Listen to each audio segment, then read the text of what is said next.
Hello guys, कैसे हैं आप लोग। आज आप लोगों के लिए जो टॉपिक है वो है मानव का श्वसन तंत्र। ठीक है, मानव के श्वसन तंत्र की बात करते हैं। ठीक है, तो मानव का जो श्वसन तंत्र होता है वो नासा छिद्र से शुरू होता है। ठीक है, नासा छिद्र से फेफड़ों तक जाता है। तो इसमें कौन कौन से भाग होते हैं इन पर डिस्कस कर लेंगे, लेकिन सबसे पहले हम यहाँ पर इसका डायग्राम बना लेते हैं। ठीक है, थोड़ा सा इजी रहेगा आप लोगों के लिए। एक तो ये है गाइस, यहाँ पर ये दोनों भाग देखिए, ये तो मुख गुहा हो गई। मानव का श्वसन तंत्र की शुरुआत मुख गुहा, मुख से भी हम सांस ले सकते हैं, इसका मतलब ये है। और एक हुआ ये नासा छिद्र। ठीक है, ये बाह्य नासा छिद्र हो गया, बाहर जो नाक से खुलेगा, ये वाला नासा छिद्र हो गया। ठीक है, आप समझ पाए होंगे। और ये मुख वाला पार्ट और ये नासा छिद्र वाला पार्ट, ठीक है, एक साथ ही एक जगह आकर मिलते हैं। ठीक है, जहां पर मिलेंगे वो वाला पार्ट कहलाएगा ग्रसनी। ओके, तो ये वाला पार्ट क्या कहलाएगा? ग्रसनी। हम फेरिंक्स के नाम से जानते हैं। और ग्रसनी के ठीक बाद कंठ होता है, जिसको गला कहते हैं। ठीक है, यहां पे होगा स्वर यंत्र या कंठ या गला, ये होगा स्वर यंत्र। ओके, इसके बाद ये स्वर यंत्र होगा। और स्वर यंत्र के बाद ये एक लंबी श्वास नली होती है, और जिसमें ये कार्टिलेजिनस बोन के यानी कि उपास्थि के छल्ले से लगे रहते हैं। ठीक है, ये होती है ट्रैकिया यानी कि श्वास नाल। श्वास नाल या इसको ट्रैकिया कहते हैं। ओके, ट्रैकिया होगी। और ये श्वास नाल आगे की ओर चलकर दो छोटे पतली नलिकाओं में बंट जाती है। दो नलिकाओं में बंट जाती है, जिनको हम श्वसनी कहते हैं। ठीक है, इनको कहते हैं श्वसनी, ब्रोंकस। और आगे जाके ये ब्रोंकस जो है आगे जाके फिर और छोटी छोटी नलिकाओं में बंट जाती है। ओके, आगे की ओर कितना भी आगे को हम इनको, ठीक है, बांट सकते हैं और पतली नलिकाओं में देख लेंगे। ठीक है, आगे की ओर और पतली नलिकाओं में बढ़ती चली जाती है ये। ठीक है, ये आगे की ओर और पतली नलिकाओं में बढ़ जाती है ये श्वसनी, जिनको हम श्वसनिका के नाम से जानते हैं।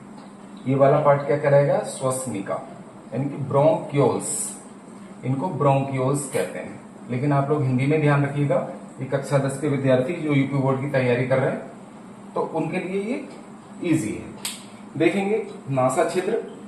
ठीक है, नासा छिद्र किसमें, और ये वाला जो भाग है, ये जो गुहा है, इसको कहते हैं नासा गुहा, नेसल कैविटी। ठीक है, नासा गुहा किसमें खुलेगी? नासा छिद्र और मुख गुहा।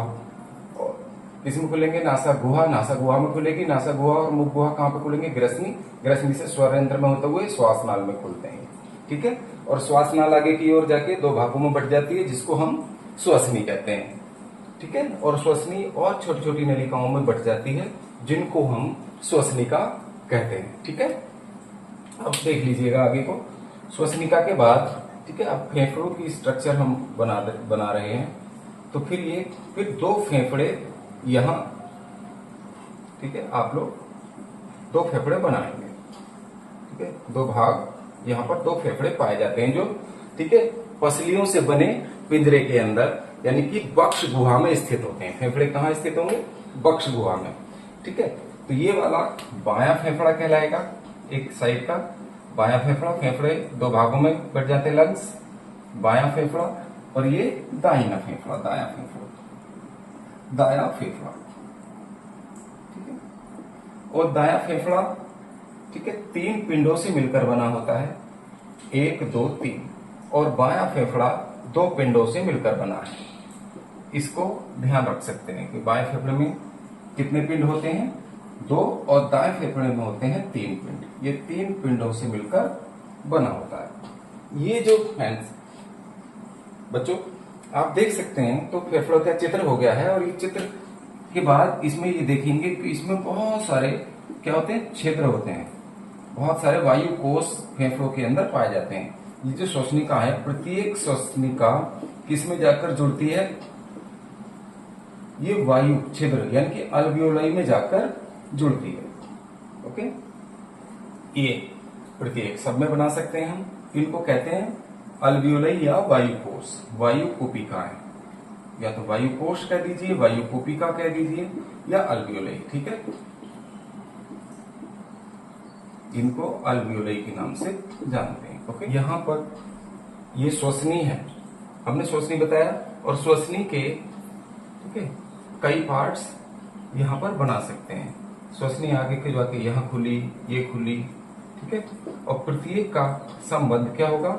यहां पर श्वसनी वायु कोशों से जाकर मिलेगी। ये वायुकोश, वायु चैम्बर्स भी हो सकते हैं इसमें बने हुए। तो ये प्रत्येक श्वसनी किसमें जाके जुड़ेगी? वायु कोश से जाके जुड़ती है। ये वायु कोश हो जाते हैं यहाँ पर। ठीक है, आप समझ पाए होंगे। तो वायु कोश से जाकर मिल जाती है, वायु कोश में जाकर खुलती है। रक्त केशिकाएं होती हैं। ठीक है, क्या होती हैं? रक्त केशिकाएं, इनको हम केशिकाएं कहेंगे। ओके, इनको कहेंगे केशिका, कैपिलरीज, ब्लड कैपिलरी। यहां केशिका क्या करती है? CO2 को बाहर निकाल देती है। ठीक है, फेफड़ों से बाहर निकालने का काम करती है। और यहाँ पर O2 को केशिका के द्वारा जो ब्लड से, ठीक है, जो हम सांस लेते हैं तो ऑक्सीजन अंदर लेते हैं, तो वो ऑक्सीजन क्या करता है? रक्त में एक पदार्थ होता है हीमोग्लोबिन, HB के नाम से। तो बाहर से आई ऑक्सीजन को हीमोग्लोबिन अपने साथ क्या कर लेता है? अटैच कर देता है, अपने साथ जोड़कर ब्लड में मिला लेता है, और प्रत्येक कोशिकाओं को फिर ये ऑक्सीजन सप्लाई हो जाती है। तो ये आदान प्रदान केशिका द्वारा किसमें होता है? वायु कोशिका के बाहर केशिकाओं के जाल में विसरण की प्रक्रिया द्वारा होता है, डिफ्यूजन द्वारा। ध्यान रखो, मानव के श्वसन तंत्र के क्या क्या भाग है? नंबर 1 नासा छिद्र। ठीक है, और नासा छिद्र कहाँ खुलेगा? नासा छिद्र शरीर से बाहर। ठीक है, शरीर से बाहर मतलब मुख के बाहर, नाक के बाहर वाले इन छिद्रों को नासा छिद्र कहते हैं। ये 2 होते हैं। ठीक है, दोनों नासा छिद्र कहाँ खुलते हैं? नासा गुहा में खुलते हैं। दूसरा पॉइंट हो जाएगा नासा गुहा। नासा गुहा कहाँ खुलती है? और मुख गुहा, दोनों के लिए ले सकते हैं। नासा गुहा और मुख गुहा दोनों आगे की ओर चलकर ग्रसनी में खुलते हैं। ठीक है, ग्रसनी और श्वास नाल के मध्य का भाग होता है स्वरयंत्र। ठीक है, हवा स्वरयंत्र में से होती हुई वायु कहाँ जाती है? श्वास नाल में आती है। यहाँ पे तीसरा पॉइंट श्वास नाल हो सकता है। श्वास नाल में ये किस चीज के छल्ले होते हैं? उपास्थि के छल्ले होते हैं, इसको पिचकने से रोकते हैं। उपास्थि के छल्ले होते हैं, यानी मुलायम हड्डी जो होती है, मुलायम हड्डी होती है ना, जो बच्चे नॉनवेज का इस्तेमाल करते हैं उन्होंने देखा होगा, इसको चबनी के नाम से जाना जाता है। ठीक है, चबनी जो होती है तो मुलायम हड्डी होती है, इसको जैसे ये हमारी नाक में भी पाई जाती है, कान में भी होती है मुलायम हड्डी। ठीक है, इसी तरह से कभी कान हमारे खड़े रहते हैं, है ना, ये कभी भी, तो ये मुलायम हड्डी के कारण होते हैं। तो उपास्थि के छल्ले से क्या है? ये श्वास नाल को पिचकने नहीं देते उपास्थि के छल्ले। तो श्वास यहां से श्वास नाल में से होकर अगले पॉइंट किस में जाती है? श्वसनी में। तो चौथा पॉइंट हो जाएगा श्वसनी। ठीक है, श्वास नाल आगे की ओर 2 भागों में बढ़ जाती है, जिन्हें श्वसनी कहते हैं। ओके, और श्वसनी फिर आगे की ओर पतली पतली अनेक नलिकाओं में बढ़ जाती है, जिनको हम श्वसनिकाएं कहते हैं या श्वसनिका, ब्रोंकियोल्स कहते हैं। और प्रत्येक ब्रोंकियोल किससे जुड़ी रहती है? वायु कोशिका से। ठीक है, वायु कोशों से जुड़ी रहती है इसमें। ओके, और वायु कोश के ऊपर क्या होते हैं? केशिकाओं का घना जाल होता है, और ये केशिकाओं का घना जाल क्या करता है? इसमें रुधिर भरा रहता है। तो यहाँ पर डिफ्यूजन द्वारा CO2 और O2 का, यानी कि विसरण विधि द्वारा CO2 और O2 का क्या होता है? आदान प्रदान हो जाता है, विनिमय हो जाता है। मानव का श्वसन तंत्र, तो श्वसन तंत्र में एक होती है श्वास नाल और दूसरे होते हैं श्वसन अंग। 2 भागों में हम इसको बांट सकते हैं। श्वसन अंग तो केवल होते हैं एक जोड़ी फेफड़े, एक जोड़ी फेफड़े होते हैं। ठीक है, एक जोड़ी फेफड़े, यानी कि दायां फेफड़ा और बायां फेफड़ा। ठीक है, दाएं फेफड़े में 3 पिंड होते हैं और बाएं फेफड़े में कितने? 2 पिंड होते हैं, इसको समझ लीजिएगा। ठीक है, तो श्वसन अंग तो दूसरा भाग ये हो जाएगा, और पहला भाग हो जाएगा श्वास नाल। और श्वास नाल किन चीजों से मिलकर बनी होती है? श्वास नाल में निम्नलिखित भाग पाए जाते हैं। जैसे सबसे पहले क्या था? नासा छिद्र, आपको बताया था। नासा छिद्र कहाँ खुलता है आगे की ओर चलकर? नासा गुहा में, यानी कि नेसल कैविटी में। तो इसका दूसरा पॉइंट हो जाएगा नासा गुहा, ठीक है। और नासा गुहा कहाँ खुलेगी? आगे की चलकर ग्रसनी में, ग्रसनी। और ग्रसनी कहां से? स्वर यंत्र द्वारा, यानी कि कंठ द्वारा, गले द्वारा श्वासनाल में, ओके। यही ट्रैकिया में या वायुनाल में, वायुनाल या ट्रैकिया या श्वासनाल, ठीक है। इसके अंदर जाके ये ओपन होती है। श्वासनाल किसमें बढ़ जाती है? श्वसनी और श्वसनिका में बढ़ जाती है। और श्वसनी आगे की ओर चलकर श्वसनिकाओं में बटेगी। ये कहाँ खुलेगी? जाके श्वसनी में, श्वसनिका में, ठीक है। और श्वसनिका कहाँ खुलेगी? आगे जाके वायुकोश में। वायुकोश में क्या होगा? CO2 और O2 का आदान प्रदान हो जाएगा, ठीक है। CO2 बाहर निकाल दी जाएगी और O2 अंदर ले ली जाएगी। हमारा नासिका का ये मार्ग होता है, आपने देखा होगा।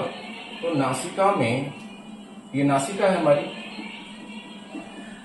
और नासिका में क्या पाए जाते हैं? रोम पाए जाते हैं, ठीक है।